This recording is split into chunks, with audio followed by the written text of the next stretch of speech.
When you show up in those situations, let's say in an association or an community organization, go there to provide value. Don't go there with your business card in hand, looking to hand out business cards and say, hey, you got any projects we could bid on?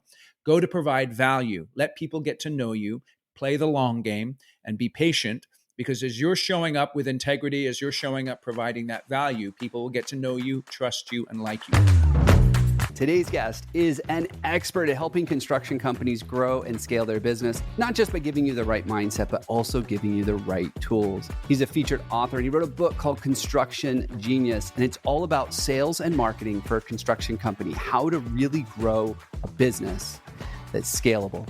I love the subtitle, but I'm going to let him tell you all about that because it is so no nonsense, no BS. It is right to the point. It is exactly what every construction business needs. I want to welcome to today's show, Eric Anderton, author of Construction Genius.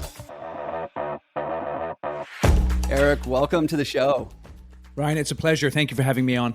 I'm excited to talk again. We've talked in the past and had an opportunity to get to know each other a little bit better. And your book, Construction Genius, is all about how somebody can actually more effectively run and grow a construction company. And one of the things that we're running into a lot right now is construction companies are struggling with business development. The economy's gotten a little weird. People are a little skittish, inflation, all these outside factors are influencing their ability to go develop and grow their business. What's the big myth? What's the misbelief, the misconception that people have about growing a construction company right now that you just want to shatter for them? Tell them, stop thinking that and let's go do something different. Yeah, the thing I would say is to stop thinking that you have to say yes to every project opportunity, because it's not the projects that you don't take on that kill your business, but it's the projects that you do take on that don't hit your niche of right client, right project, right location. That's interesting you say that. I was just on a call with a client who was complaining because they just won a project and the margin that they had baked in was 25% below what it should have been, what their target margin is. And the CEO's on the call saying, why are we taking jobs that we're bidding low when we can't get to jobs that we could bid healthy? Yes. And it's exactly what you're talking about. It's the work that you take that you shouldn't take that kills your business. So what do we do instead? Well, you get very crystal clear about your niche. And a niche, in my mind, is right client, right project, right location. If you can hit all three of those on every project that you do, that's ideal. In the real world, my advice would be to hit a minimum of 2 of the 3. Okay. So if you have the right client with the right project, but the location is slightly outside of your geography, then you may want to take that on if you're looking to expand your company. But keep in mind that as a result of it being in a different geography, you may need different crews. Your guys may need to travel. And so you have to bake all of that into your margins. Are any one of those not negotiable, like right client? Like, could I compromise on that if it's the right project, right location? I would say if you're going to compromise on right client, a lot of times where we compromise is because the client's a pain in the neck. Mm-hmm. So the question you have to ask yourself is the money they are giving you worth the pain? And many times people say, yes, the money's worth the pain and I'm willing to put up with it. But perhaps if you keep doing business with those wrong clients who have the right projects in the right locations, you eventually come to the point where you say, you know what, we're done working with these people.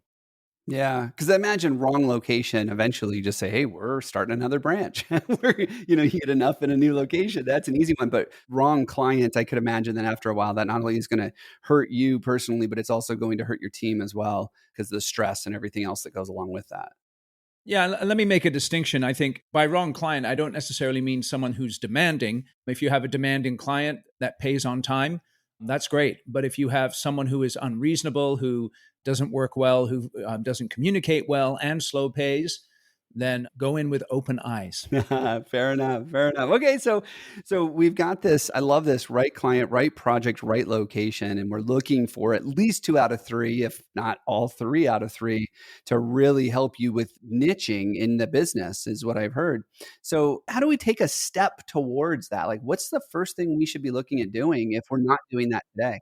You have to figure out what is your right client, right project, right location. I have a tool that I offer to my clients. Actually, I'll provide you the link. It's not on my website, but I'll give you guys the link. You can put it in the show notes. It's called a construction niche analysis. Ooh. And it's a very simple spreadsheet where you can come up with the criteria of right client, right project, right location. And then you can, on the left-hand side, put the criteria, let's say for the client, and then you can put 2 or 3 of your clients on the top of the spreadsheet Mm-hmm. and then score them and force rank your clients according to your criteria for right client, force rank your projects in terms of right project with the criteria, and then also the locations. And based on that force rank, you'll have a practical number that you can look at, that you can filter projects through and use that as a tool to help you determine whether or not you should go after that project. I love that you have a tool that puts some data behind this by taking a look backwards so that we can really take a long, good look forward and being Yep. able to figure that out. I love that. Define the right client, the right project, the right location first. Okay, so we've done that. So how do we get out there and find these people? Yeah. So people purchase from folks that they know, trust, and like. And so what you need to do then is you need to figure out where your ideal client hangs out, and then you need to start hanging out with Okay. them. And the best construction clients, companies, I have company, 2 companies I work with that are well over 100 years in the business. What they commit to doing is playing long-term games with long-term people. Hmm. And so if you're a long-term kind of person, look for the people who want to play long-term games with you. People who may have multiple projects. They're not just a quick hit, one and done, but someone who you can build a relationship with over time. And again, what you have to ask then is how can people get to know you, trust you, and like you? And so as you're building a relationship with, let's say, a key client who perhaps has potentially many large projects, they don't necessarily want to bring you on to do a large project right away and take that risk, because construction is inherently risky. Mm-hmm. So perhaps you have to be willing then to take on a small project, do it really well, provide the customer service, deal with the issues, get to know how to interact with the client. And on the basis of a smaller project, you can then build with them. And as a result of that, you can build more profitably, but you can also build trust and relationship with that client. I love what you said. It got me thinking about a client that we have that does not compromise on the integrity of their bids. And they went through this string of just losing out to this one competitor.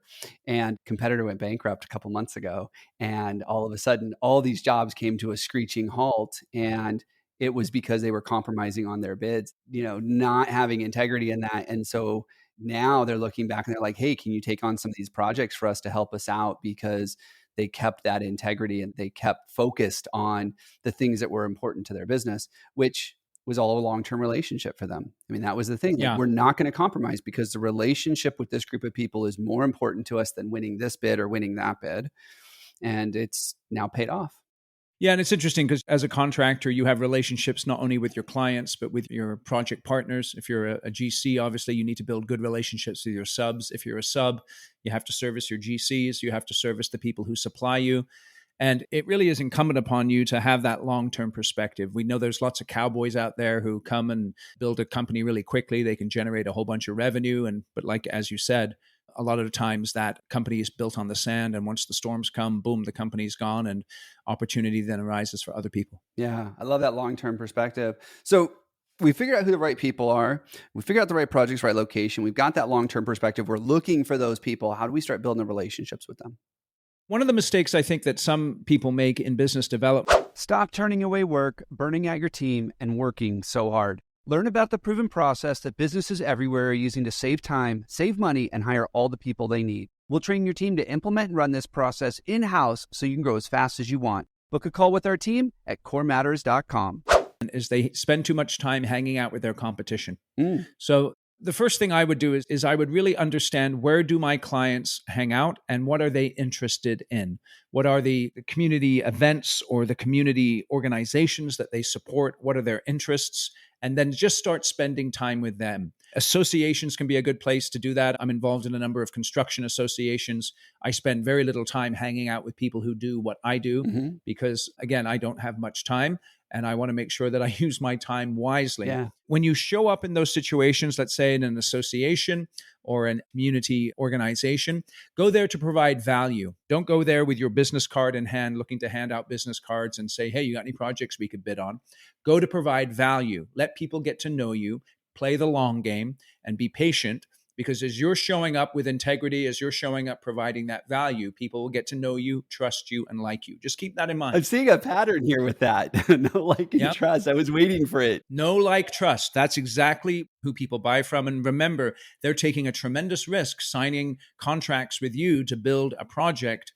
And so they have to be at that comfort level before they're willing to do a lot of business with you. It's having perspective, like from their point of view. So let's talk about for right now. I know we've got some people listening right now who business was really good the last couple of years. Things have gotten a Yes. little tricky here in the marketplace lately. And maybe they don't have that great outlook. And they're sitting here thinking, you know what? I don't have 2, 3 years to go build these relationships. I need to fix something quickly. What are our options? First, I'd look within, right? Because a lot of times when things are going well, we get a little lazy in terms of our processes, in terms of our execution, in terms of our productivity. We allow the C teams, because we have these projects on the books, we have to play the games on the schedule, so to speak. So we allow C players and B minus players on our team. If your overhead is at a point where you're not comfortable with it, then what I would do is take a hard look at your overhead. Where are you wasting money? And it may not be literally like this, but contractors, when things are going well, they start buying the speedboats and the fancy trucks. So what are your speedboats and fancy trucks that you could say, you know what, I don't need that right now. Yeah. That's not a wise purchase. It's not a wise use of my cash.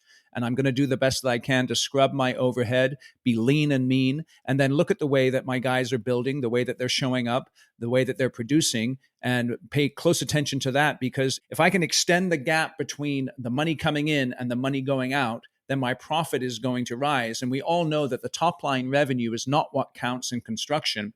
It's the bottom line profit. Yeah. And there's so much that I have control over, regardless of what's going on in the outside economy, that if I take good attention on the things that I can control, then my profit can increase. I just had a conversation earlier this morning with the CFO, and we were talking about when times get tough and we start looking at expenses, what's one of the first things that people cut that we don't believe they should cut. And we were actually in agreement on this. And one of the things we see people cut all the time is their training budget. They no longer want to train people because they look at that as an expense that, hey, we're not growing right now. We're not bringing on people. So we're going to cut the training budget. I don't know if that is something you agree with. Are there any other expenses that we should be looking at and saying, hey, you know what? Those are non-negotiable. Those are off limits because that's what's going to keep us going through this little crunch that we're in. Anything that's related to you being able to build a project faster, with better quality and safely. Anything related to that, those things are non-negotiable. Anything that's not related to helping your field be safe, efficient, and profitable, then consider eliminating that. That's an easy one to think about. Safe, productive, and what was the last one? Profitable. Profitable. Yeah, definitely. That's an important one, isn't it? Yeah. Okay. We can start looking at something. And really what I would say when it comes to productivity is that you have to have that quality in there, right? So safety, productivity, and quality, that all adds up towards profitability. Yeah. Okay, so I'm going to focus on making sure that my guys can build with quality, that they're building efficiently, and that they're building safely. And those three things working together will drive profitability for the long term. And get rid of the people that are dragging you down. You said that one earlier. Don't keep investing in the people that aren't making it. Yeah. And so this is the thing, right? We're dealing with adults in our business. And for adults to change, it's rather difficult. Yeah. So what you're looking for is, it's like, I'll give you a silly little illustration. My 8-year-old, I coach my 8-year-old in soccer. And I promise you, he is not the most athletic person in the world. But what he does have, amazingly enough, is a good attitude and good effort. So I'm willing to work with him.